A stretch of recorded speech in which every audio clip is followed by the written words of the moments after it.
तो पुण्यात्मा, जैसे आपके सामने भगवान आ जावे, परमात्मा आवे, तो आपका कैसा व्यवहार होगा? ठीक है, कोई निर्धन है वो माया मांगेगा, निसंतान संतान ही मांगेगा, जैसे आपके लिए हर्षद चल रही है। लेकिन आपको वास्तव में ये पता हो ये भगवान है, आप आपके हृदय मान ले, तो फिर आपका कैसा व्यवहार होगा? अरे सामने भगवान खड़ा और आप कैसे बोलोगे, कैसे विचार करोगे, कैसे उनके प्रति भावना रखोगे?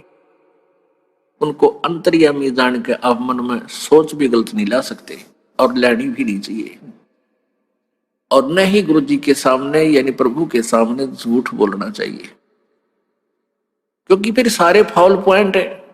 अब गुरु जी के सामने आप झूठ के बोलोगे, कहते को गुटी ला गया बीच में, नाम टूट गया, और नहीं बताओगे तो आपका नाम खंड है, लाभ हो को नहीं, कनेक्शन कट चुका है ऑटोमेटिक। तो यह झूठ बोल के भी के आपने फिर फायदा हुआ, लाभ हुआ, हानि हुई, बल्कि लाभ नहीं हुआ। और भी कोई माता धोखा को कोई और किसी भी कारण से नाम खंड हो जाता है, तुरंत बताना चाहिए।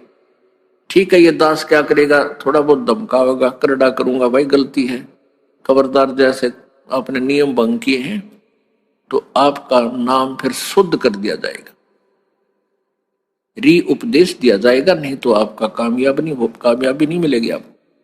लेकिन बार बार यह हैबिचुअल नहीं होना चाहिए, अगले नाम तो मिल ले जाएगा, इसका कोई समय होता है, इसकी लिमिट होती है, कितनी बार किन परिस्थितियों में आपने से खंड हुआ, फिर वो नाम आप चाहे 20 बार दे दियो, काम करना बंद कर देगा। तो इसलिए हमने बहुत डर के, जैसे माता गर्भ को रख यत्न बना और ठेस लगे तो छन हो तेरी ऐसे भक्ति जा।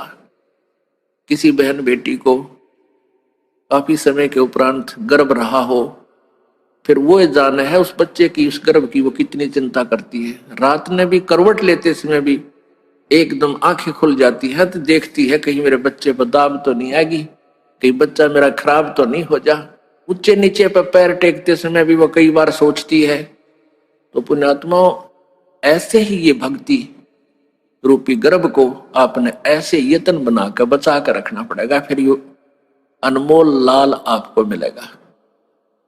ये बकवादकरण की बात नहीं है, ये मजाक की बातें नहीं है, इनको हृदय में धरना पड़ेगा कि हम क्या करने आए हैं, किस उद्देश्य से हमने उपदेश लिया है।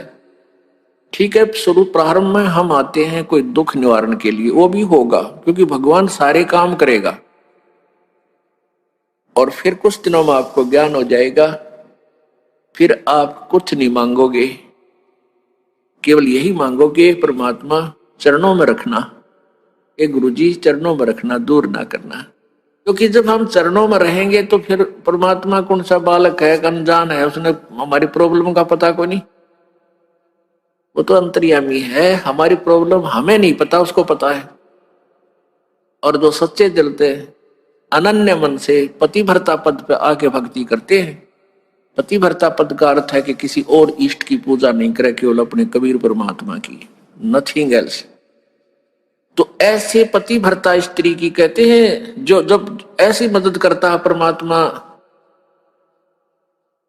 पतिव्रता जमी पर जो जो धरे पाओ और समरस झाड़ू देते हैं, कहीं ना काटा लग जावे। जैसे पतिव्रता यानी एक इष्ट पर आश्रित और सभी उपासनाएं छोड़कर सच्चे दिल से गुरु मर्यादा में चलती हुई जो आत्मा पुण्य आत्मा है, वो पतिव्रता परमात्मा के प्रति है। और फिर अपने जीवन रूपी सफर में वो जितने भी कदम रखती है परमात्मा, उस पाप रूपी कांटों को आगे आगे बुहारता चलते हैं, झाड़ू देते हैं, कहीं मेरी प्यारी आत्मा को कांटा ना लग जा, यानी कोई कर्म दुख ना दे जावे। तो पुण्यात्माओं, हमने परमात्मा से इतना लाभ लेने के लिए इस योग्य बनना पड़ेगा, ताकि वो हमारी नो देख केयर टेक करे। जब तक हम इतने योग्य नहीं होंगे, ठीक है, वर्क डन आपको मिलता ही रहेगा। और कहते हैं कबीर हरि जय रूठ जा, तो गुरु की शरण जाए और कहे कबीर गुरु रूठ गया था ना, हर नहीं करे सहाय, यानी तुम्हारा राम रूस गया, आपत्तियां शुरू होगी, वो घड़े का जल समाप्त हो गया, गुरु की शरण में जा, यानी पूर्ण संत के पास शरण में पहुंच।